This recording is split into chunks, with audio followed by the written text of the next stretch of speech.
நடிகர் விஜய் கட்சி ஆரம்பித்ததில் இருந்தே பள்ளி மாணவர்களுக்கு வாழ்த்து சொல்வது, அரசியல் தலைவர்களுக்கு பிறந்த நாள் வாழ்த்து சொல்வது, வயநாடு போன்ற கோர நிகழ்வுகளுக்கு வருத்தம் தெரிவிப்பது என தனது அரசியலை எக்ஸ் தளத்தில் மட்டுமே நடத்தி வருகிறார் விஜய். இந்த நிலையில்தான் ஓணம் பண்டிகையொட்டி தவேக சார்பில் மலையாள மக்களுக்கு ஓணம் வாழ்த்து கூறி நடிகர் விஜய் போட்ட பதிவு சர்ச்சைக்கு உள்ளாகி இருக்கிறது. விநாயகர் சதுர்த்தி விழாவுக்காக விஜய் வாழ்த்து தெரிவிக்காதது ஏற்கனவே சர்ச்சையானது. விநாயகர் சதுர்த்தி விடுமுறையொட்டி கோட் படத்தை ரிலீஸ் செய்த விஜய் வாழ்த்து கூறாதது ஏன் என்ற கேள்வியும் அரசியல் களத்தில் முன்வைக்கப்பட்டது. இந்த நிலையில் தற்போது விநாயகர் சதுர்த்தியை தவிர்த்து அண்டை மாநிலமான கேரள மக்களுக்கு நடிகர் விஜய் தவேக சார்பாக ஓணம் வாழ்த்து தெரிவித்திருப்பது தமிழ் மக்களின் உணர்வுகளை புண்படுத்திவிட்டார் என்ற ரீதியில் சர்ச்சைக்கு உள்ளாகி இருக்கிறது. விஜயின் ஓணம் வாழ்த்து பதிவிலேயே தமிழ் புத்தாண்டுக்கு மற்றும் விநாயகர் சதுர்த்திக்கு வாழ்த்து தெரிவிக்காதது ஏன் என்ற ரீதியில் கேள்விகள் கமெண்ட்ஸ்களாக எழுப்பப்பட்டு வருகின்றன.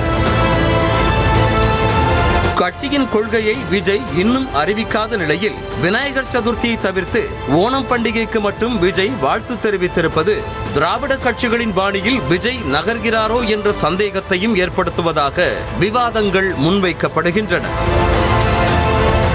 ஆனால் கட்சி தொடங்கிய ஆரம்பத்தில் நெற்றியில் குங்கும பொட்டோடு வலம் வந்தார் விஜய். தமிழ்நாட்டில் அரசியல் செய்ய பெரும்பான்மை சமூகத்தினரின் ஆதரவு தேவை என்பதற்காகவே விஜய் குங்கும பொட்டோடு வலம் வருவதாக விமர்சனங்கள் முன்வைக்கப்பட்டதை தொடர்ந்து அதை தவிர்க்க தொடங்கினார். அப்படி பார்த்தால் கடவுள் மறுப்பு கொள்கைக்கு விஜய் எதிரானவர் என்றே தோன்றும் நிலையில் விநாயகர் சதுர்த்திக்கு வாழ்த்து சொல்லாததன் பின்னணி விளங்கவில்லை என்ற கேள்வியும் முன்வைக்கப்படுகிறது.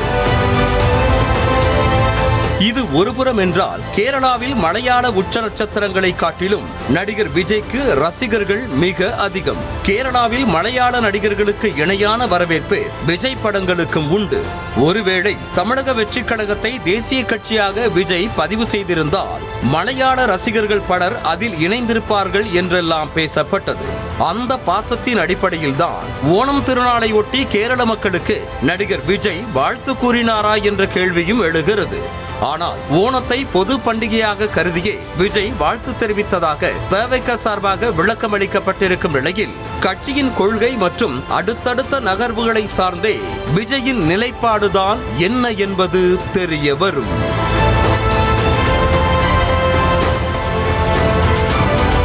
மற்ற பண்டிகைகளுக்கு வாழ்த்து சொல்லாமல் ஓணம் பண்டிகைக்கு தவேக தலைவர் விஜய் வாழ்த்து சொன்னது குறித்து விவாதம் எழுந்த நிலையில் விநாயகர் சதுர்த்தி ஆரிய பண்டிகை என்பதால் வாழ்த்து கூறுவது அவசியம் இல்லை என கூறிய நாம் தமிழர் கட்சியின் மாநில நிர்வாகி இடும்பாவனம் கார்த்திக் தமிழ் புத்தாண்டு தினம் தொடர்பாக குழப்பம் இருப்பதை சுட்டிக்காட்டினார். பிள்ளையார் சதுர்த்திங்கிறது யாரோட பண்டிகை?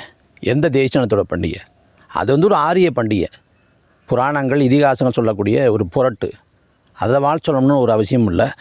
அது விஜய் புதுசாக எடுத்துருக்கக்கூடிய நிலைப்பாடு கூட இல்லை. ஏன்னா இங்கே இருக்கக்கூடிய பாஜக தவிர்த்துட்டு எல்லா கட்சிகளும் ஏறக்குறைய எடுக்கக்கூடிய நிலைப்பாடு தான். அதான் விஜய் எடுத்திருக்காரு. செய்திகளை உடனுக்குடனும் துல்லியமாகவும் தெரிந்து கொள்ள சப்ஸ்கிரைப் பண்ணுங்க.